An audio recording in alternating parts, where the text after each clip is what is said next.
ರಾಜಕಾರಣಿಗಳು ಕುಟುಂಬಕ್ಕೆ ಸೀಮಿತವಾಗಿರದೆ ಸಾರ್ವಜನಿಕ ಬದುಕಿಗೆ ಮೊದಲ ಆದ್ಯತೆ ನೀಡಬೇಕು ಎಂದು ಮಾಜಿ ಮುಖ್ಯಮಂತ್ರಿ ಸದಾನಂದ ಗೌಡ ಕಿವಿಮಾತು ಹೇಳುವ ಮೂಲಕ ಪ್ರೀತಂ ಗೌಡ ವರ್ಸಸ್ ಕುಮಾರಸ್ವಾಮಿ ನಡುವಿನ ಗುದ್ದಾಟದ ಬಗ್ಗೆ ಡೊಂಕು ಮಾತಾಡಿ ಗೌಡರ ಪರಿವಾರವನ್ನು ಕೆಣಕಿದ್ದಾರೆ.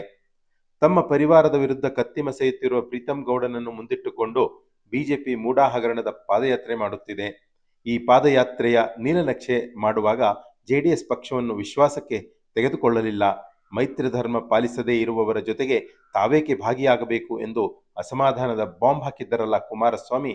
ಅದಕ್ಕೆ ಇನ್ನೊಬ್ಬ ಗೌಡರು ಅಂದ್ರೆ ಸದಾನಂದ ಗೌಡರ ಕೊಂಕು ಮಾತಿನ ಪ್ರತಿಕ್ರಿಯೆ ಇದಾಗಿದೆ.